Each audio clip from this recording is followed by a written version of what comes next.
Halo, assalamualaikum warahmatullahi wabarakatuh, teman-teman. Kita minum wedang, serai dan jahe dulu. Allah balikkan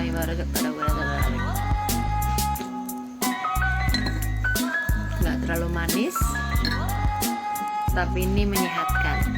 Ini wedang serai dan jahe. Oke, teman-teman.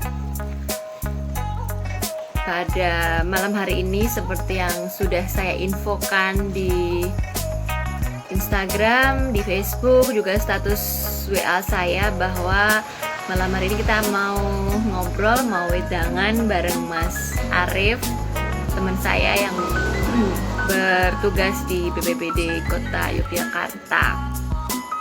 Ngomong-ngomong, Jogja seharian ini diguyur hujan dari pagi. Sebelum berangkat kantor tadi udah gerimis. Halo Mas Arif. Wah. Halo Mas Abdi. Halo Mbak Fahri. Wah, udah pada nungguin ya. Mohon maaf ya, namanya juga ibu-ibu, nunggu kondisi aman dulu baru mulai live. Tadi mengkondisikan agar Rahmi bisa tidur dulu. Biasanya kalau dia nggak tidur, ikutlah dia, dan bisa jadi acara Instagram jadi nggak terlaksana gitu ya. Oke, kita nunggu Mas Arif untuk join. Mas Arif, silahkan join. Dingin banget nggak sih hari ini? Ya. Apakah sudah mencoba untuk bergabung, Mas Arif? Halo.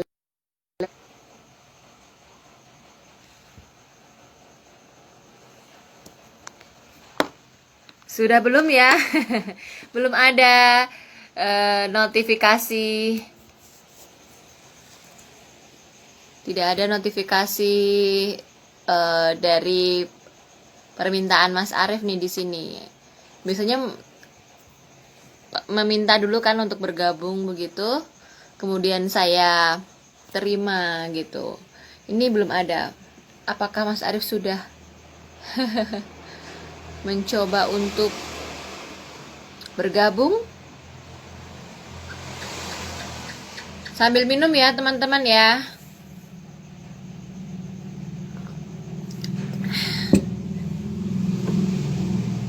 Makasih udah gabung. Gimana? Apakah mau dicoba pakai alat yang lain?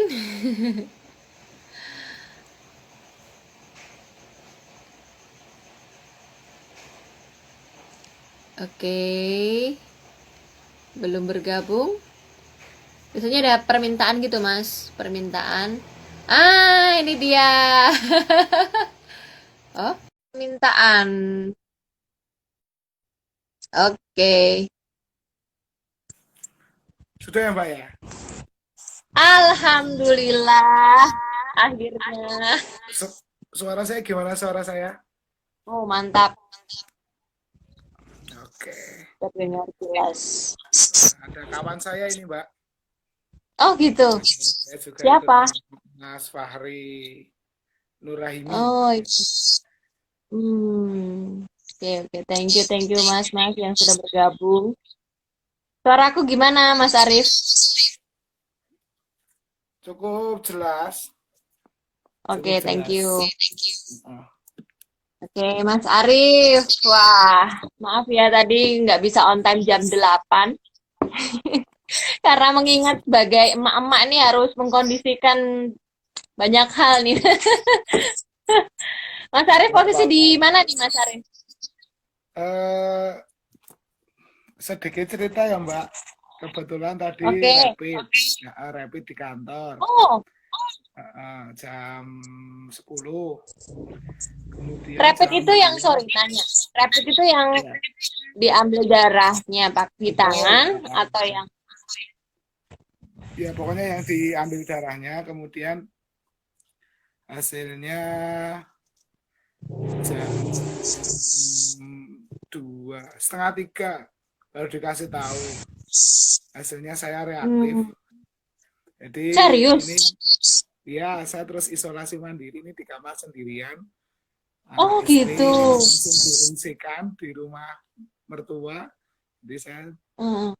ya kalau nggak ada acara ini Wow. gabut gabut cuman nggak tahu mau ngapain ini. Oke, oke. Jadi Mas kebetulan Arif, ya sorry. Aku nggak salah dengar kan tadi kamu reaktif ya? reaktif. Dan kemungkinan Sabtu atau Senin baru swab. Tinggal nunggu pihak puskesmas Tapi atau dinas. tapi kan beberapa temanku juga reaktif sih kalau misalkan dalam kondisi yang tidak sehat gitu. Tapi belum berarti itu positif COVID kan Mas ya? Betul, belum tentu. Alhamdulillah. Ini juga nih Mas Fahri Nuraimi ini yang ikut ini juga kemarin sempat reaktif juga. Ternyata hasil Oke. swabnya negatif. Oke. Mungkin karena kecapean kali ya Mbak. Kecapean Heeh, yang heeh. kan gitu terus gitu. Jadi Iya, iya.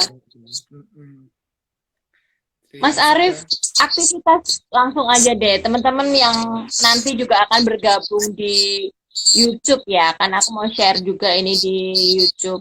Pengen tahu Mas Arif ini kesehariannya sebagai bagian dari BPBD Kota Yogyakarta terkait penanganan COVID ini seperti apa Mas Arif mungkin bisa menjelaskan. Oke, terima kasih sebelumnya. Assalamualaikum warahmatullahi wabarakatuh. Selamat malam kawan-kawan yang mungkin melihat video ini ya. Kalau tak boleh cahaya sing apik. Kesehariannya kebetulan diberikan amanah yang sangat luar biasa di BPBD itu menjadi supervisor pusat pengendali operasi atau Pusdalops PB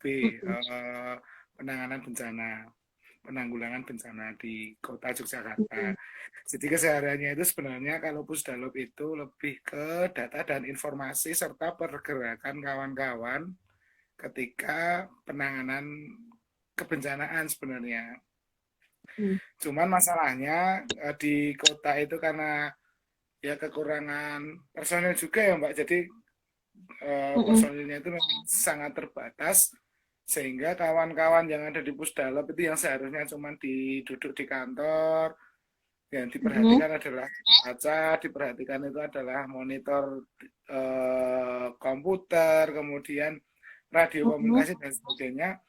Akhir-akhir ini malah ikut juga untuk ini penanganan COVID seperti spraying, penyemprotan di rumah-rumah positif, kemudian ikut pemakaman protokol COVID juga. Jadi jadi akhirnya mulai dari Agustus kemarin itu fungsinya adalah operasional pemakaman protokol COVID gitu. Oh, begitu. Pusdalopnya sendiri sebenarnya lebih ke data dan informasi. Jadi ibaratnya itu ketika ada kejadian kebencanaan, kebijakan-kebijakan yang nanti akan diambil oleh pemangku kebijakan itu sebenarnya berawal dari hasil analisisnya teman-teman Pusdalop sebenarnya. Cuman karena akhir-akhir ini ya karena lonjakan yang cukup drastis akhirnya ya sudah mau tidak mau ikutlah Mbak teman-teman gitu. Apakah itu berlaku secara nasional atau cuma di kota Yogyakarta aja, Mas? Kalau untuk penanganan COVID, terutama di pemakaman, sebenarnya berlaku di seluruh Indonesia. Cuman untuk pelakunya, itu tergantung dari masing-masing daerah. Kalau di DIY itu dikembalikan lagi ke masing-masing BPBD se-DIY. Cuman kalau kemarin saya sempat transfer, bahasanya transfer ya, bahasanya transfer itu, jadi ada pasien yang suspek ya, jadi suspek itu belum tahu kita positif atau tidak karena baru diswab kemudian meninggal dan ternyata aslinya Wonosobo kemudian kami ngirim ke Wonosobo dan di sana itu Mm-mm. ternyata BPBD-nya itu bekerja sama dengan rumah sakit sehingga untuk pemakaman diberikan wewenang ke rumah sakit tersebut. Jadi bukan BPBD-nya yang Hmm. bergerak. Itu Oh gitu. kalau di Wonosobo. Mungkin kalau di Oke, tempat oke. lain beda-beda juga Mbak, karena kalau Beda-beda di ya. Mm-mm. ya yang terakhir itu kalau di Bantul itu dikembalikan ke Destana, jadi Desa Tangguh Bencana. Itu desa yang Oh dibentuk iya oleh iya. BPBD DIY untuk ketika ada penanggulangan bencana, jadi jangan langsung ke BPBD-nya dulu, tapi Mm-mm. desanya dulu. Kalau di kota Mm-mm. Yogyakarta terkenal dengan Kelurahan Tangguh Bencana. Di Iya iya Kaltama, iya. di desa, di lain kota itu namanya Destana. Jadi kalau di Bantul itu dikembalikan lagi ke Destana, BPBD hanya sebagai koordinator dan monitoring. Dan kemarin per Sebelum 1 Desember, ya per 1 Desember untuk Kulon Progo juga sudah persalinan. ya mulai untuk dikembalikan ke Destana. Jadi tidak dari BPBD-nya yang melakukan, itu dari Destana. Kalau Oh. untuk di kota baru wacana Mbak, kalau di kota itu sementara ada pelatihan di Kaltama atau di forum KTB, forum Kampung Tangguh Bencana sekecamatan masing-masing itu, sekecamatan sekota itu, mereka juga sudah dilatih tentang itu. Gitu. Mm-mm. Cuman untuk berjalannya kami belum tahu, maksudnya saya sendiri belum tahu apakah nanti akan berlaku di awal tahun atau itu nanti bagaimana, ya nunggu aja. Gitu. Thank you Mas. Boleh tahu nggak sih perasaannya bergabung di tim garda depan perawatan korban COVID-19? Perasaannya gimana Mas? Apakah waktu pertama-tama mendapatkan amanah itu rasanya ya gimana ya, kalau saya sebagai orang awam sih wow banget Gimana ya ya? Mas Yan, jangan tuh Kan berhadapan dengan kalau situasi yang berbahaya gitu loh, buat diri Anda, buat keluarga gitu kan, buat lingkungan. Terus ya Mas, pada saat menerima amanah itu?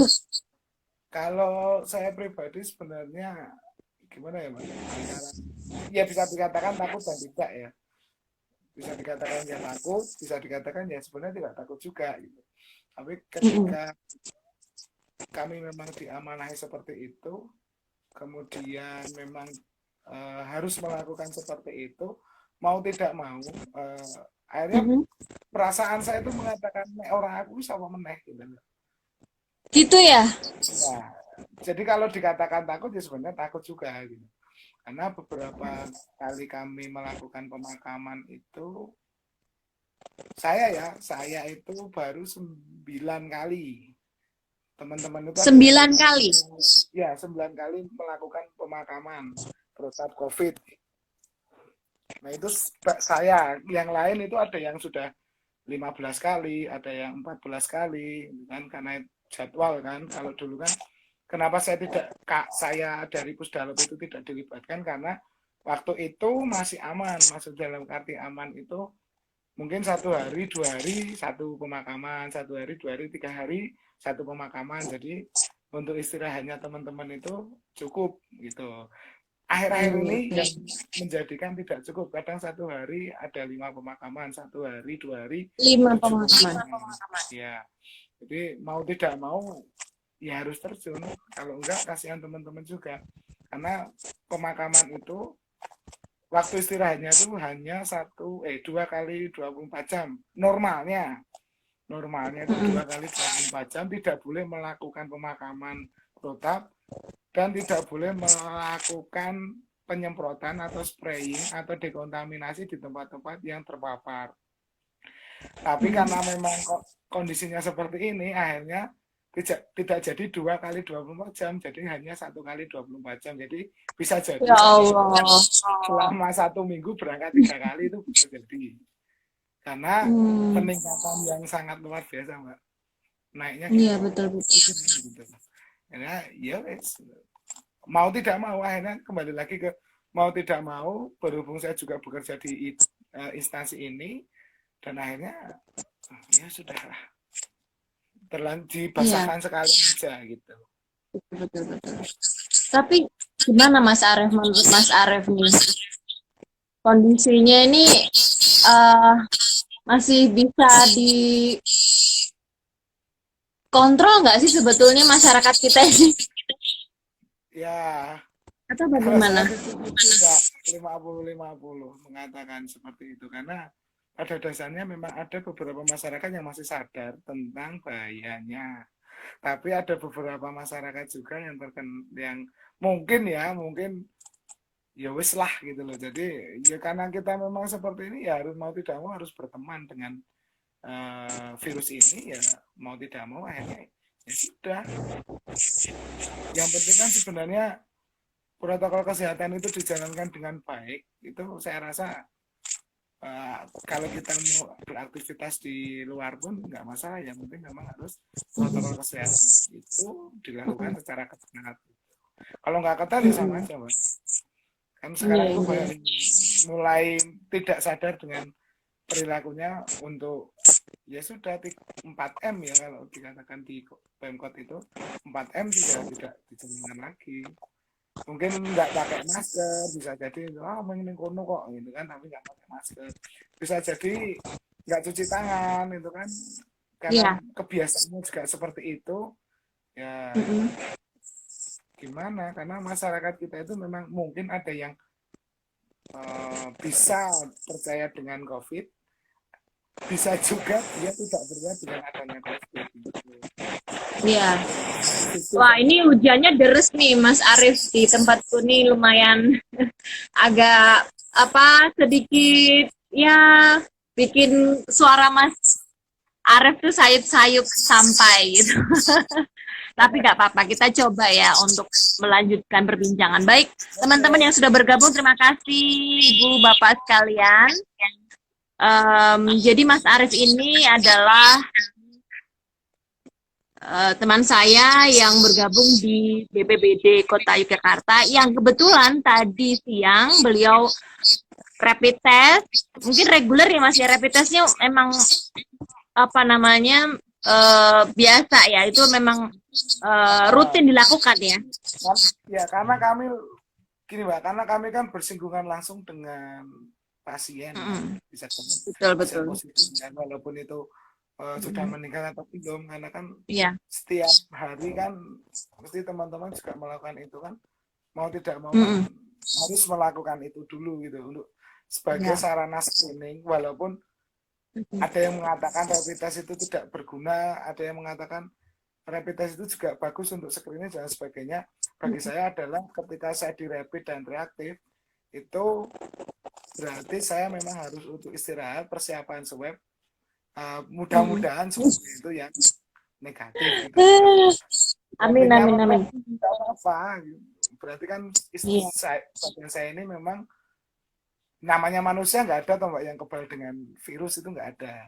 Tetap Mm-mm. mesti akan Mm-mm. ada virus yang membuat antibodi kita kan apa ya bisa terbentuk lah. Jadi mungkin ini saatnya Betul. antibodi ini baru terbentuk gitu. Oke. Jadi ya Tapi udah. kan apa? Kalau aku lihat dari APD-nya juga sudah lengkap, kemudian dari prosesi perawatan jenazahnya juga dibikin sedemikian rupa sehingga meminimalisir adanya eh, perpindahan virus begitu ya.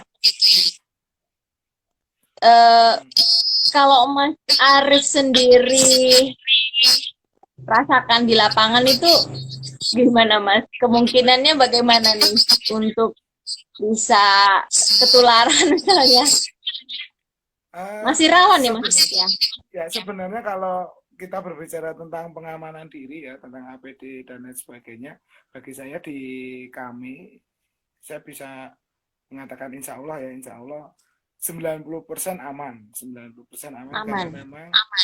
karena memang itu yang kita pakai itu sebenarnya bukan standar dari Kemenkes, melainkan dari rekan-rekan yang kemarin juga mengikuti seminar tentang bahaya nuklir di Yogyakarta. Oh Jadi gitu. kita itu ternyata di Yogyakarta itu ada 4 yang menggunakan tenaga nuklir yang itu juga rawan sebenarnya. Betul betul Tuh, betul. salah satunya yang menggunakan itu adalah Batan. Batan kan pasti Mbak, karena badan Mm-mm. ya di sana. Mm-mm. Mereka memang badan nuklir toh, jadi memang apa radius nuklirnya yang paling tinggi. Jadi kemarin itu Mm-mm. sebelum ada COVID ada rekan yang sempat apa ikut dalam kegiatan seminar di Batan yang Mm-mm. judulnya itu adalah penanganan bencana nuklir. Nah, sehingga Mm-mm. APD yang kita pakai itu berdasarkan dari teman-teman yang kemarin ikut seminar di Batan bahwa Mm-mm. oh ini APD yang cocok untuk digunakan untuk COVID karena memang standarnya Mm-mm. adalah standar untuk nuklir gitu. Dan Itu sekali standarnya pakai atau gimana, Mas? sekali pakai, Mbak. Jadi Sekali pakaian itu pakai. ya yang Hmm. kami pakai itu sekali pakai kemudian maksimal hanya 4 jam. Tidak boleh lebih Oh dari 4 gitu. jam. Itu benar-benar Terus habis itu dibuang atau dibakar atau dibakar. bagaimana? Selesai, kemudian dikumpulkan jadi satu di tong, kemudian dibakar. Dan itu Mm-mm. berlaku untuk semuanya. Jadi tidak boleh untuk digunakan kedua kali atau ibaratnya dicuci terus digunakan lagi, nggak boleh. Jadi harus benar-benar ya kalau hari ini saya berangkat pemakaman, 2 hari lagi berangkat pemakaman ya ganti. Jadi ganti terus gitu. Tapi dengan kondisi dirimu yang lagi reaktif nih, kan ini eh, dirimu nanti akan menjalani swab ya, tes swab ya. Swabnya antara Sabtu atau Senin saya swab dari setahun ya berapa 11 bulan ya Pak, 11 bulan menangani COVID baru kali di rapid juga non reaktif baru kali ini aja. Ya Oh mungkin gitu. kecapean mungkin ya. Betul, betul, betul, betul, betul. Karena banyak yang seperti itu juga. Mm-mm. Aku Karena tuh kalau ngeliat Mas Arif ya, karena aku tahu Mas Arif kalau bikin status kering gitu ya, maka seperti judul Instagram live aku, kering itu adalah woro-woro atau Mas Arif ingin menyampaikan bahwa ada tugas nih, Mas Arif lagi dapat panggilan tugas nih. Biasanya apa sih Mas Arif? Apa benar kalau lagi kering itu berarti Mas Arif tuh lagi diminta untuk merawat jenazah COVID atau ada yang lain? Nah, ini aku penasaran nih. ya sekarang cerita. Jadi awal mulanya itu ketika bulan Mei atau April ya saya lupa. Antara April ke Mei itu teman-teman di BPBD DIY punya inisiatif bahwa yuk kita melakukan tim kubur cepat. Jadi bahasa di teman-teman DIY itu pada saat itu adalah tim kubur cepat. By the Mereka way, aku merinding lo dengerinnya. Tim ya, kubur. jadi awalnya gitu Iya, Mbak. iya, Awalnya iya, tim iya. kubur cepat. Kemudian teman-teman di DIY itu mereka berinisiatif untuk melakukan pemakaman protap COVID yang dimana di kota Jogja pada saat itu masih kurang, maksudnya masih kurang eh, apa ya ibaratnya personel untuk melakukan itu. Jadi DIY membuka namanya posko dukungan COVID itu diantaranya adalah spraying tempat-tempat positif zona merah dan sebagainya dan salah satunya adalah tim kubur cepat yang memang menguburkan pasien-pasien yang meninggal di rumah sakit dengan tanda kutip suspek minimal suspek jadi kalau suspek itu di swab meninggal nah, jadi belum tahu hasilnya Iya. itu positif atau negatif gitu jadi ketika suspek oh berarti reaktif dan sudah di swab meninggal kemungkinannya kan hanya dua teman antara iya Mm-mm. atau tidak makanya tetap dilakukan protokol COVID sesuai dengan arahan dari Kemenkes. Mm-mm. Kemudian kenapa pakaiannya seperti itu ya saya tadi sudah bicarakan bahwa uh, dimulai dari situ kemudian ketika DIY membuka posko itu dibantu oleh Brimob, oleh TNI, oleh Polri dan lain sebagainya. Nah kemudian dari Polri dari Brimob itu yang sekarang sudah ya Mbak sudah almarhum Pak Mm-mm. Mul itu juga dari Brimopolda beliau juga ikut pemakaman tapi beliau juga meninggal karena COVID Hmm. dan benar-benar positif itu merekomendasikan pakaian yang ibaratnya apa antivirus, kemudian dibikinlah zona dekontaminasi, di mana zona dekontaminasi itu adalah zona sterilisasi bagi kendaraan-kendaraan dinas, puskesmas, rumah sakit dan sebagainya yang mengantar pasien COVID gitu. Nah, dimulai dari itu, bahasa kling itu adalah di DIY itu diberikan bel, Mbak. Diberikan bel. Jadi bel itu ketika bunyi, nah itu berarti memang ada pasien yang meninggal di rumah sakit dan Oh. harus protap COVID. Bahasanya teman-teman itu adalah kering, karena ketika ada telepon Hmm. masuk, nah itu kan, Hmm. wah ini mesti rumah sakit. Nah, bahasa kering itu dari situ. Akhirnya kami di kota pun mengikuti bahasa kering itu dengan ketika kering, nah itu berarti posisinya adalah rumah sakit meminta untuk pemakaman protap COVID gitu. Iya, Jadi iya, setiap iya. setiap malam itu mendengar HP kok bunyi terus, lihat persiapan tim satu misalnya, baru bikin status kering gitu. Berarti hari ini ada yang meninggal Iya, dan iya, minta protap COVID iya. gitu. Itu tuh suasana perasaanku tuh kalau baca statusmu kalau pas kering itu kayak dulu TVR itu ada Friday 13 gitu film itu. Nah, semengeri itu Oh, kalau dirimu nah, udah bikin tahu Mbak. status Tahu, kering. tapi film lama banget Mbak. Film saya pernah nonton itu filmnya. Iya, Ya, iya. uh, Jadi kalau udah Mas Aris bikin status kering itu kayak apa sih nengen mano mano gagak enggak. apa teman apa tuh Ya. belum ada orang meninggal terus gitu-gitu Nah, loh. ya, mungkin kalau orang kota gede atau orang Jogja pada umumnya yang masih pernah mendengar radio PTDI pada zaman itu, Mm-mm. nah, Mm-mm. mesti kan ada musik yang untuk Pak Wartos Lelayu itu loh, Mbak. Oh Paham nggak, Mbak? gitu. Nah, jadi kalau radio PTDI kok lagunya ada itu, wah ini siapa yang meninggal kan? Biasanya kayak Aduh. gitu. Setahu saya kan dulu Astagfirullahaladzim. PTDI seperti itu. Waktu masih di Wetan Mm-mm. Pasar itu ada musik-musik yang Iya. ketika intronya sudah masuk itu disiarkan, itu orang yang di rumah mendengarkan itu udah tahu, oh ini ada orang yang meninggal.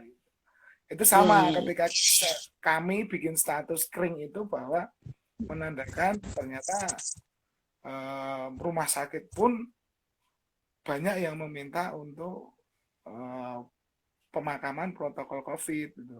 Berarti kan Oke. bisa dikatakan bahwa ini sudah mulai masuk gelombang kedua untuk COVID-nya. Jadi Iya. peningkatan orang yang, ya tadi Mbak, yang dikatakan orang mulai, Mm. mungkin masih ada orang yang peduli terhadap kesehatan, tapi Iya. mungkin juga ada orang yang mulai tidak peduli dengan protokol kesehatan, sehingga yaitu akhirnya yang dulu cuman 3 hari 4 hari 1 kali, Mm. sekarang bisa jadi 2 hari 10 kali, itu bisa jadi. Iya.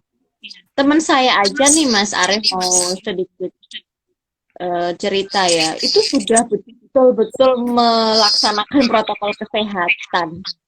Dia tuh orang yang ngejaga banget yang namanya masker, cuci tangan, jaga jarak. Tapi tetap aja dia kena ya positif COVID gitu. Itu aja yang jaga loh ya. Apalagi yang enggak. Maksudnya begini ya. Aku mendengar ceritanya Mas Arief, terus dengan statusnya kering tadi, terbawalah suasana kita pada wah ini kayak suasana ini bukan main-main ini. Kita bukan lagi ngimpi nih. Ini nyata, ini dunia nyata. Jadi kadang kan kita nggak pengen kayak ini loh Mas apa eh, menolak bahwa ini sebuah kenyataan yang harus kita hadapi gitu. Jadi melawan semua ini tuh kayaknya berat banget. Nah, Betul. ya, akhirnya ya Ya, ada yang kemudian ini tuh nggak ada, ya biasa aja kita normal-normal aja, udahlah nggak usah perlu pakai masker ngapain sih, yang penting imun kita gitu-gitu. Ya, Nah, Mas Arief, kalau aku mendengar dirimu yang seperti ini ya, selalu berhadapan dengan apa ya, istilahnya kondisi yang rawan yang bisa sewaktu-waktu apa bikin kondisi Mas Arief jadi korban gitu kan ya. Itu bagaimana cara agar bisa meningkatkan imunitas nih Mas Arief dan teman-teman nih Mas Arief? Biar nggak terlarut, kalau kalau aku WA dirimu tadi kan jawabannya jangan terjebak pada keadaan, Mbak. Nah, aku pengen banget nih kamu jelasin soal itu. gimana ya? Kalau kita ibaratnya gini, dunia ini kan semakin lama kan memang semakin tua, Mbak. Kemudian apa yang akan kita hadapi itu kan sebenarnya apa ya? Ya kalau teman-teman tuh mengatakan saat ini Indonesia itu bisa dikatakan sebagai multi hazard gitu. Jadi di mana-mana itu bencananya ada, terutama kota Yogyakarta. Daerah istimewa Yogyakarta itu punya banyak sekali potensi kebencanaan. Makanya saya mengatakan kenapa jangan terjebak dengan suasana, jangan terjebak dengan saat ini. Karena kita sebagai orang yang tahu ya, jadi setidaknya itu kita harus paham bahwa memang pandemi, kemudian bencana itu tidak akan jauh dari diri kita gitu. Makanya sebisa mungkin bagaimana caranya kita menjadi orang yang apa ya bisa dikatakan gercep lah kalau bahasa sekarang itu, Mbak. Gercep untuk bagaimana cara mitigasinya itu gitu. Karena kita nggak usah ngomongin COVID dulu deh gitu. Nggih. Sekarang Merapi ya kan, Merapi juga seperti itu. Kemudian yang terakhir itu ya mungkin yang terakhir teman cerita kemarin tentang bahaya nuklir itu di kota Jogja itu ada empat tempat yang menggunakan tenaga nuklir kan. Jadi kita juga membayangkan oh ternyata kota Jogja yang sekecil ini pun juga ada ya ancaman tentang kegagalan sistem nuklir gitu kan. Kemudian masih punya laut kita pantai ya pantai. Kemudian masih punya pegunungan-pegunungan yang memang rawan longsor dan lain sebagainya. Nah, harusnya kita mulai saat ini sudah mulai sadar diri bahwa ternyata di lingkungan kita itu sudah banyak ancaman-ancaman bencana, ancaman-ancaman yang lain. Sehingga kita harus bisa lebih apa ya sadar lah Mbak, lebih sadar untuk mitigasi-mitigasi itu. Salah satunya untuk COVID itu ya penegakan protokol itu. Memang tadi Mbak Heruna mengatakan sudah pakai masker, sering cuci tangan dan sebagainya. Karena kita tidak tahu bahwa ternyata virus itu bisa menempel di benda mati itu minimal itu 4 jam, minimal ya Pak, dan maksimal itu bisa sampai 10 hari. Jadi misalnya kita nggak sengaja pergi ke luar kota, kemudian di sana itu ternyata ada yang menularkan virus, nempel di baju dan kita tidak tahu. Nah di kain itu bisa jadi tidak mati. Nah, karena di kain itu bisa kurang lebih sekitar 4 hari maksimal virus itu bertahan di baju, Wow. di kain ya. Dan kain itu semakin lama dicucinya, itu juga virusnya akan semakin berkembang juga. Karena virus itu lebih suka daerah yang lembab daripada daerah yang kering. Maksudnya lebih kalau lebih lama merendamnya atau bagaimana? Justru malah sebaiknya ketika habis bepergian yang sekiranya kita ke tempat-tempat yang rawan terhadap virus itu segera direndam dengan air sabun. Sebenarnya virus itu cepat mati dengan air sabun. Makanya kenapa dilakukan spraying, dilakukan penyemprotan, itu tujuannya adalah virus-virus yang menempel di tempat-tempat benda-benda mati itu yang sering dipegang, itu cepat mati. Kan kadang kita nggak sadar kan. Iya, Ada betul, tamu, betul, betul. oh iya Iya. assalamualaikum, pegang handle pintu tapi belum cuci tangan. Hanya oh cuci tangan dulu baru cuci tangan, padahal udah pegang dulu. Iya. Kan kita juga tidak karena teman-teman mengatakan kita itu lebih senang berurusan dengan hantu daripada dengan COVID. Kalau hantu ada yang bisa lihat udah selesai lari gitu kan. Ya ini kita virusnya Betul. seberapa kita nggak tahu, ternyata bahayanya ya satu. Tapi Mas Apalagi Arif, aku masih ya. inget nih. Mas Arif sendiri bagaimana sih cara meningkatkan imunitas Mas Arif nih? Yang jelas hindarkan pikiran-pikiran negatif, Pak. Saya cuma gitu aja. Kemudian jangan lupa untuk berolahraga. Kalau bisa ya makan makanan yang enak. Itu yang penting. Karena ngetesnya itu gampang, Pak. Ketika kita masih bisa makan enak dan lidah itu masih bisa Oh merasakan, gitu. itu berarti insya Allah untuk positifnya nggak ada. Karena Hmm. yang paling gampang dilihat dan paling gampang dirasakan untuk COVID itu ketika indera penciuman dan indera perasa itu sudah mulai menghilang, nah itu kemungkinan Hmm. positif. Kadang makanya Hmm. ada bahasa OTG ya, orang tanpa Ya, gejala, OTG. jadi batuk batuk nggak ada gejalanya, pilek nggak ada gejala dan Oh, sebagainya. oh. Itu biasanya kalau OTG itu Mm-mm.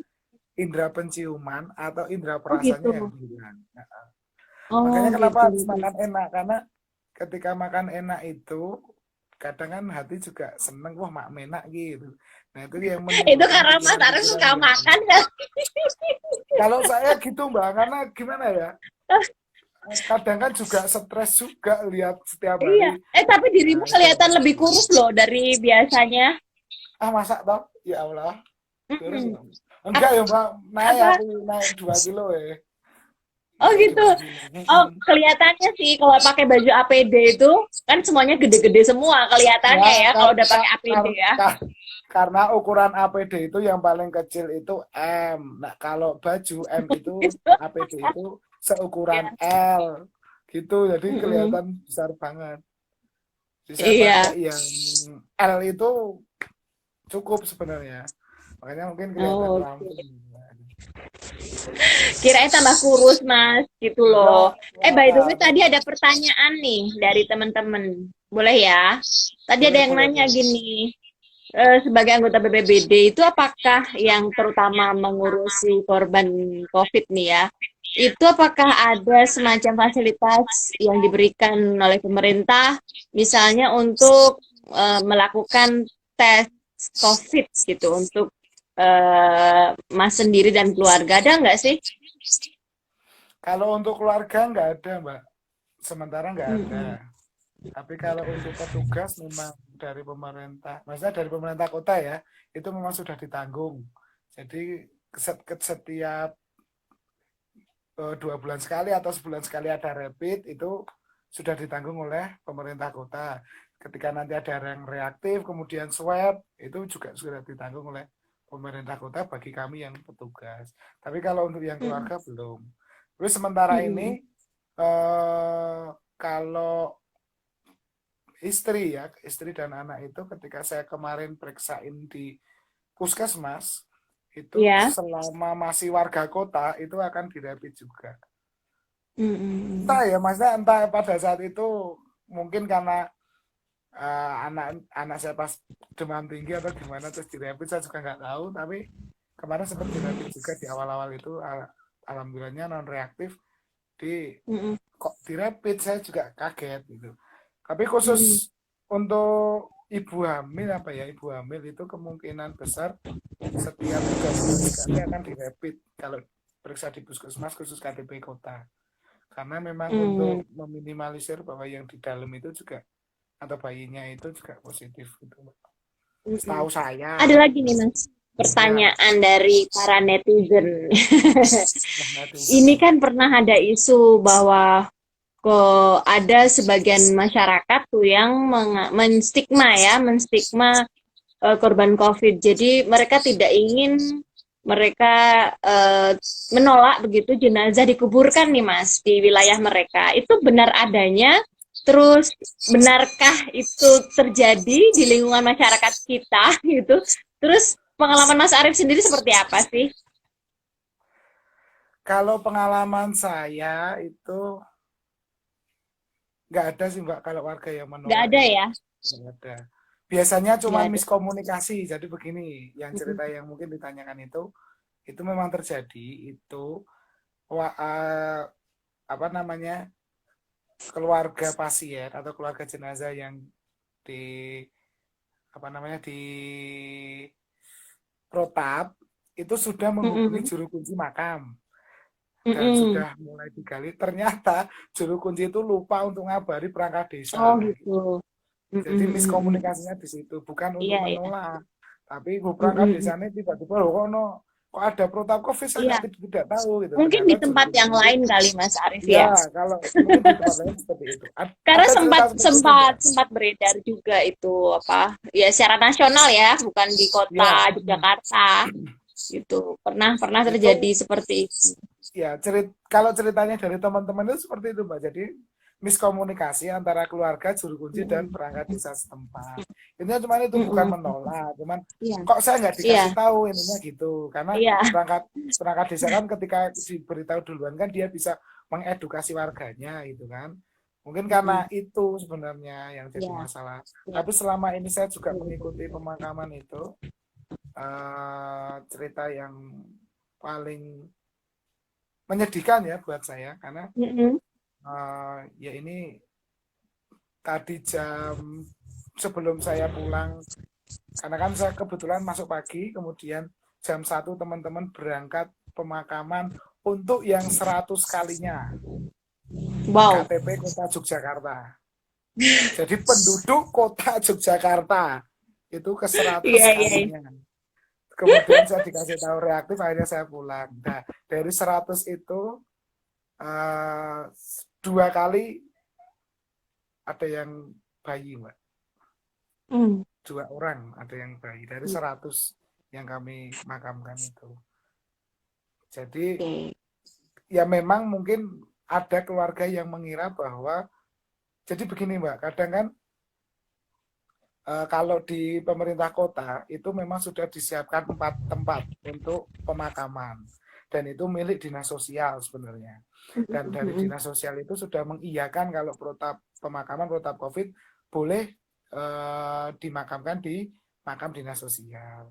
Mm-mm. Sehingga kadang itu stigma dari masyarakat itu dimakamkan di dinas sosial karena ditolak di rumahnya Oh lebih gitu. asalnya mungkin. Tapi sepengetahuan saya mengikuti pemakaman sudah 100 kali ini dengan teman-teman itu. Saya juga walaupun jadi petugas pemakaman 9 kali, kemudian saya juga ikut asesmen di makam dan cipta kondisi. Jadi datang misalnya warga Kota Gede, oh di Rejowinangun misalnya, kemudian saya harus datang ke keluarganya, mengedukasi Mm-mm. warganya, kemudian saya Mm-mm. tanya di sini ditolak atau tidak Pak.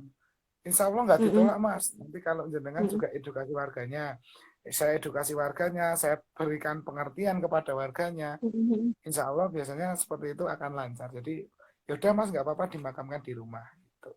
Mm-mm. Oh gitu. Jadi ada Ya, memang ada dibentuk tim ya untuk ya, apa tadi ya mendekat apa untuk cari tahu lah ya ke ya, kalau bahasa masyarakat kami itu juga ya. cipta kondisi Mbak. Jadi Cipta harus kondisi ya. ya, jadi harus yang cipta kondisi itu harus tahu dulu. Kalau Mm-mm. biasanya kalau ada yang KTP Kota Gede, saya yang berangkat. Misalnya Mm-mm. dikasih tahu dari kantor, coba dicek RW sekian Mm-mm. kampung ini, gitu kan. Terus saya nanti Mm-mm. berangkat ke sana, ngecek, ketemu keluarga, ketemu RW, Mm-mm. ketemu RT, saya Mm-mm. edukasi bla bla bla bla bla. Oke Mas, kami siap menerima pemakaman Mm-mm. protap COVID. Terus besok Mm-mm. gimana? Saya akan menjelaskan.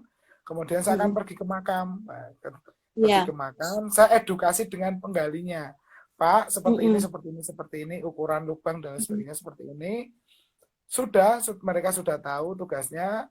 Saya berikan pengarahan tentang jaga jarak, saya berikan pengertian tentang harus pakai masker dan sebagainya. Baru saya akan koordinasi kepada Pak RT RW, naik ke kelurahan, naik ke kecamatan, Mm-mm. bahkan sampai babin-babin yang ada di wilayah itu Oke. biasanya saya kabari untuk Wow. ketika ada seperti itu. Jadi sebenarnya kalau dikatakan menolak itu saya pikir mungkin ya itu Pak, karena miskomunikasi kan. Karena Miskomunikasi. tidak ada yang menghubungkan antara keluarga, penggali makam, juru kunci dan lain sebagainya itu tadi mungkin ya terjadi miskomunikasi itu tadi. Gitu. Betul. Aduh, pengen banget nih tahu Mas, sebetulnya perawatan jenazah COVID-19 itu spesialnya di mana nih? Kalau yang pernah kita lihat dengar itu kan katanya sih ya, itu ada yang nggak dimandiin, ada yang pokoknya benar-benar minimalis gitu ya. Nah, seperti yang kalau Mas Arief lakukan itu seperti apa? Ya, kalau untuk pemulasaran itu sebenarnya kami hanya mengikuti di rumah sakit. Jadi rumah sakit di Kota Jogja ini ada beberapa yang mereka siap untuk pemulasaran terkait pasien yang positif COVID. Jadi begini Mbak, kalau misalnya ada pasien seperti saya ini reaktif, kemudian saya swab, ketika belum keluar hasilnya kan saya masih isolasi mandiri di rumah, kemudian meninggal. Nah itu gimana? Nggak usah panik, langsung saja telepon di 0274 119. Jadi nanti ada tim 119 atau 0274 119. 119. Nah, Oke. Nah, itu nanti ada tim medis dari Dinas Kesehatan Kota itu akan mendatangi yang meninggal tadi, asesmen apakah benar dia suspek atau enggak gitu. Ketika dinyatakan suspek, baru kami menjemput dari tim BPBD menjemput untuk diantarkan ke RSUD Kota Yogyakarta, dan tim pemulasaran itu dari RSUD Kota Yogyakarta. Nah, pada saat kami ngobrol dengan RSUD, kami kan sebelum melakukan pemakaman, kami kan ada pelatihan dulu Mbak, pelatihan terkait bagaimana mengambil jenazah, bagaimana pemulasaran, dan dari RSUD ceritakan itu tetap kalau Muslim itu juga tetap dikafani, tapi memang tidak dimandikan, tidak dimandikan, hanya ditayamum. Jadi yang pertama itu ketika sudah positif gitu kan, di swab hasilnya belum keluar dan indikasinya adalah positif, oke lah, pokoknya protap itu. Awal kali itu adalah melepas bajunya, tapi tetap petugasnya harus menggunakan APD lengkap, tidak boleh tidak. Lepaskan bajunya, baru diplastik dulu, menggunakan plastik wrap apa ya namanya itu, plastik wrap ya, yang kalau untuk buah itu loh Mbak. Iya.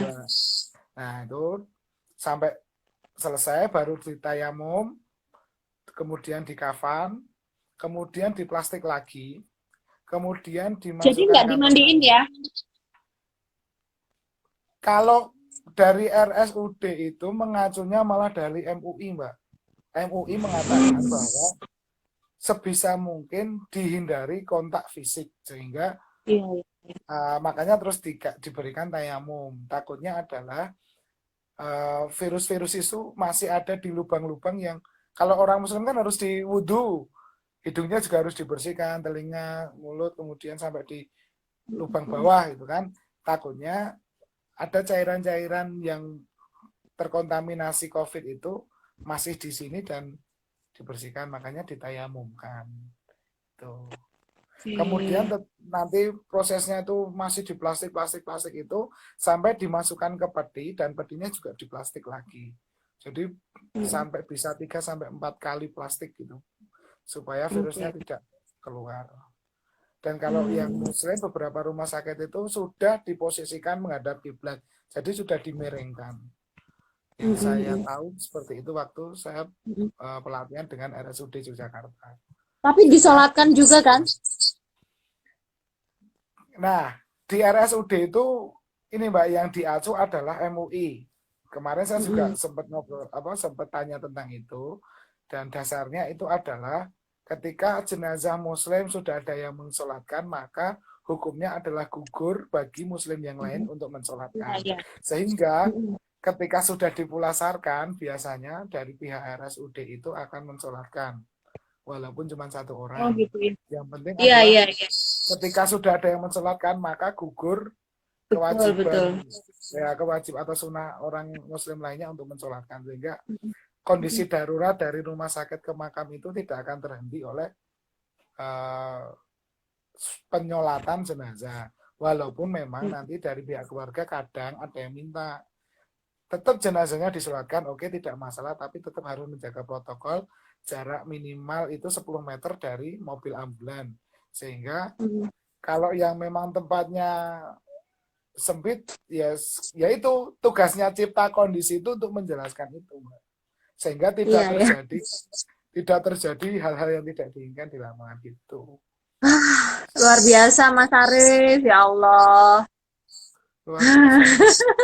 Semoga ini Benar. menjadi informasi yang berharga ya buat teman-teman Ya. semuanya, bahwa COVID Intinya itu gini, Mbak. Intinya gini, kalau nanti di wilayah teman-teman yang saat ini bergabung ya di live IG atau nanti yang nonton di YouTube, intinya begini. Ketika tubuh utamanya atau tubuh inangnya itu meninggal, maka virus itu juga akan ikut meninggal. Cuman yang menempel di luar badan itu yang sebenarnya sedikit berbahaya. Makanya kenapa harus digunakan protokol itu agar meminimalisir orang menyentuh si jenazah itu sebenarnya. Jadi jangan terus, kadang gini Mbak, ada yang mengatakan, wah RS itu rumah sakit itu sedikit-sedikit sekarang meninggal COVID, sedikit-sedikit meninggal COVID. Nah, jadi harus dipahami juga bahwa iya betul. bukan rumah sakit itu kok sedikit-sedikit COVID itu bukan. Bisa jadi yang meninggal itu ruangannya yang waktu di rumah sakit bersebelahan dengan ruang isolasi, ya kan? Yang setiap hari ada perawat yang menggunakan full APD lewat di situ, kemudian kan kita tidak tahu bahwa apakah menempel atau tidak itu loh, menempel virusnya atau tidak di keluarga atau yang lain kan kita tidak tahu.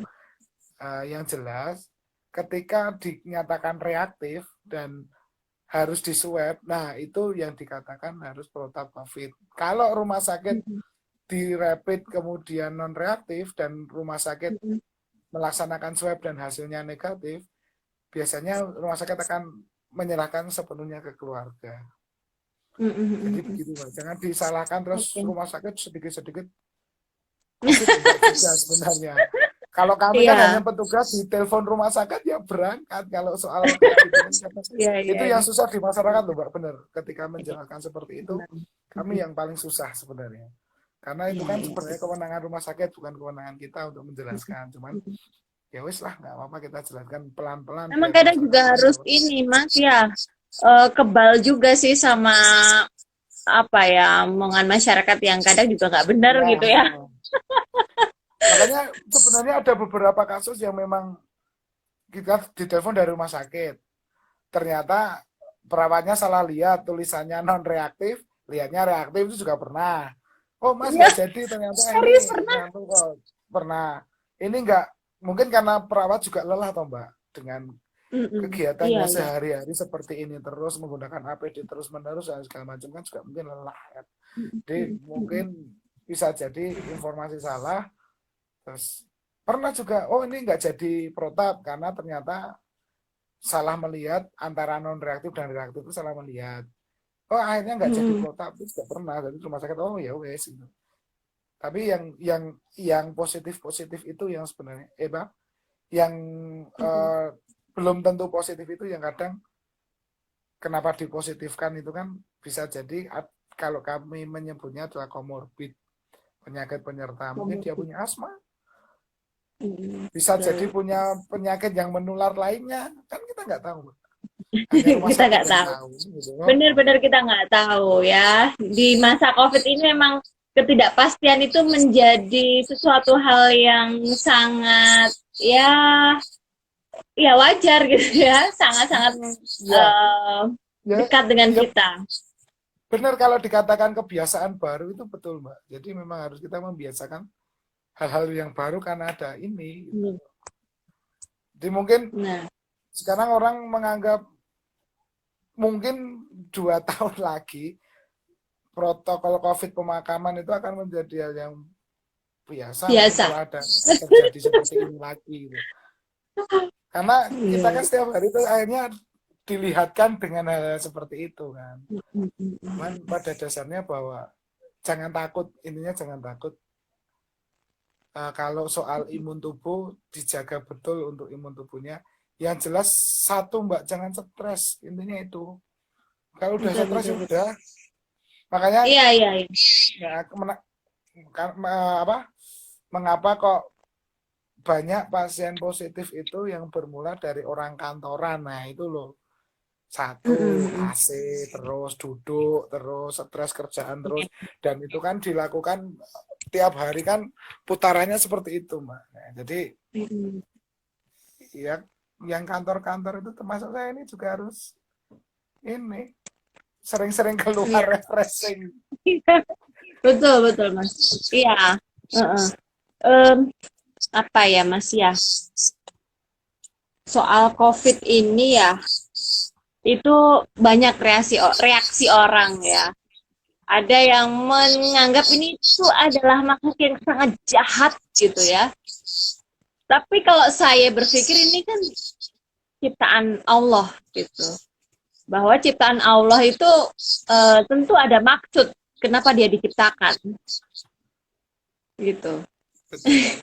Dan sebagai manusia, saya kira kalau kita mengatakan ini jahat terus-menerus, kemudian kita justru fokus ke ya tadi ya, hal pikiran-pikiran yang negatif tadi, justru energi kita terkuras ya Mas Arif ya. Iya, betul. Betul. Jadi bagaimana kita berdamai dengan meningkatkan imunitas tadi itu yang terpenting. Intinya begini Mbak, mungkin apa ya, kalau saya mengatakan bahwa ini bukan apa ya, pastinya di luar hal politik ya, di luar hal yang politik ya. Ini juga ujian bagi pemerintah kita dan masyarakat kita gitu, terutama Indonesia, bahwa saya melihat adanya COVID ini tuh mungkin yang kuasa ya, Allah Subhanahu wa taala itu sedang menguji biar masyarakat kita itu tetap bersatu gitu. Intinya seperti itu. Dengan adanya luar biasa. Dengan adanya pandemi seperti ini kan, akhirnya orang yang tidak sadar tentang kesehatan akhirnya mulai sadar tentang kesehatan. Kemudian saling bantu-membantu untuk betul.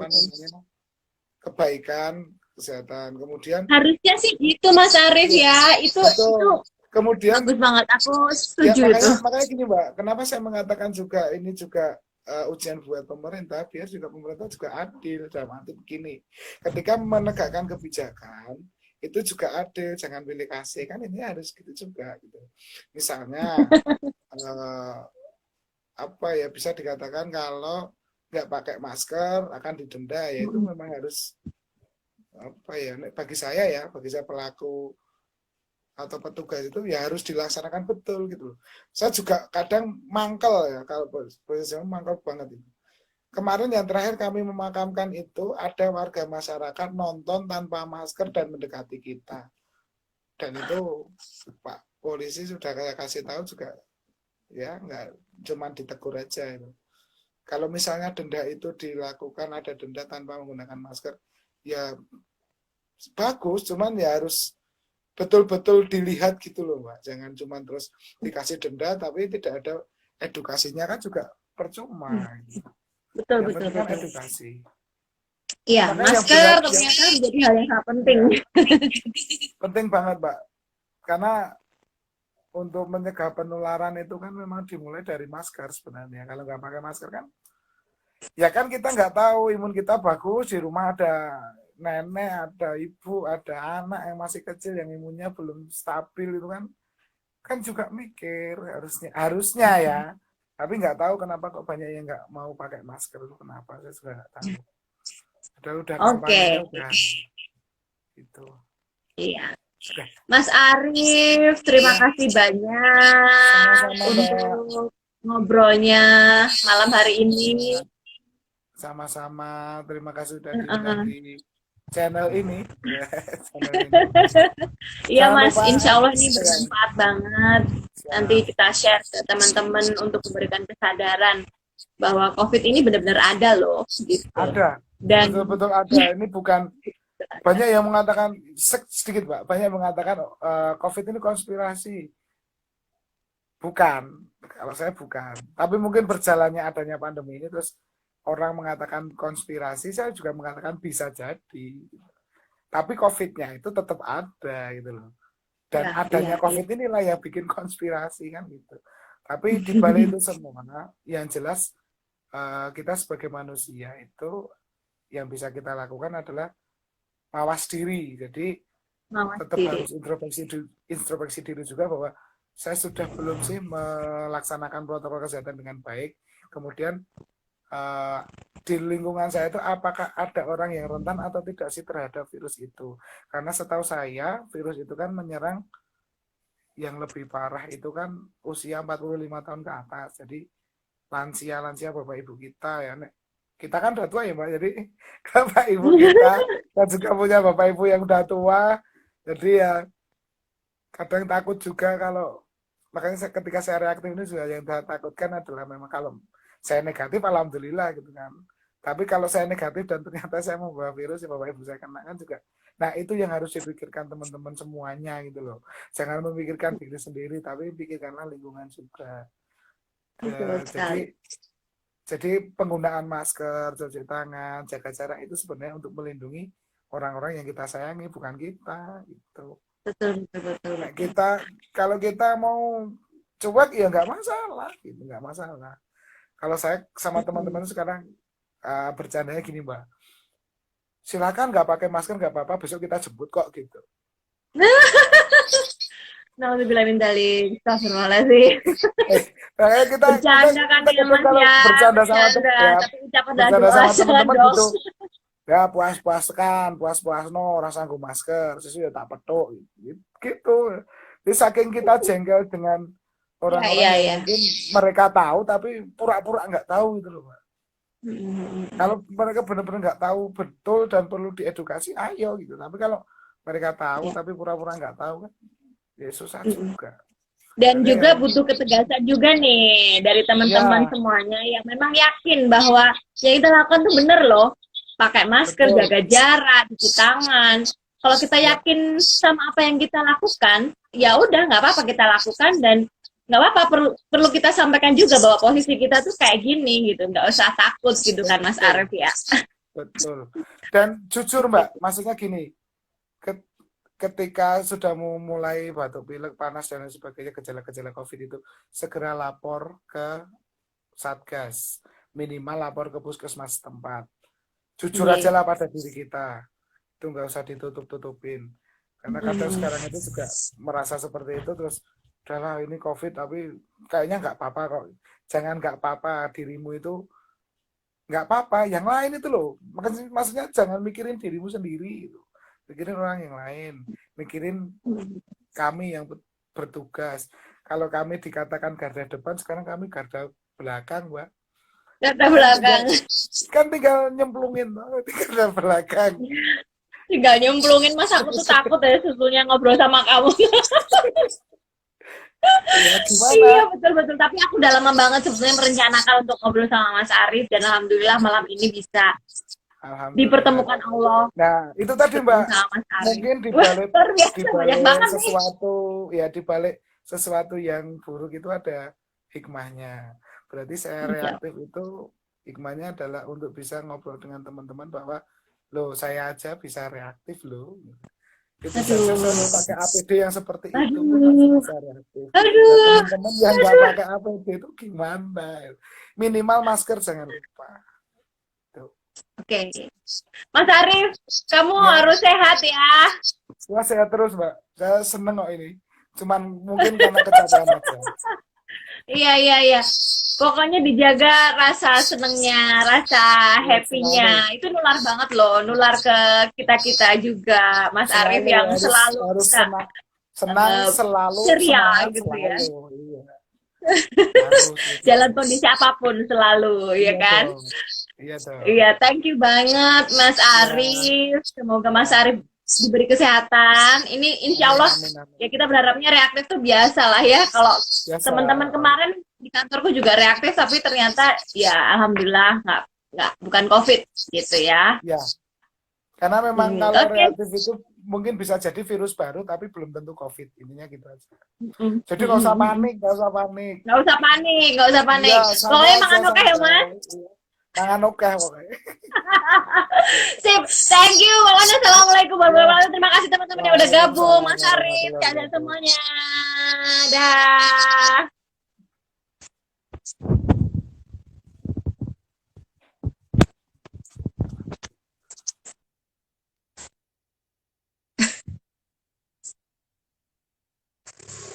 Terima kasih teman-teman yang sudah bergabung dan semoga ini semua menjadi pelajaran bagi kita semuanya, hikmah bagi kita semuanya untuk bisa menata hidup kita yang cuma satu kali ini dengan sebaik-baiknya. Nggak usah panik, nggak usah takut, ya kan? Tapi kita tetap menjalani hidup dengan lebih berhati-hati lagi, tapi juga tetap happy dan stay healthy gitu ya. Terima kasih, saya Adi Ajeng Herlina. Assalamualaikum warahmatullahi wabarakatuh.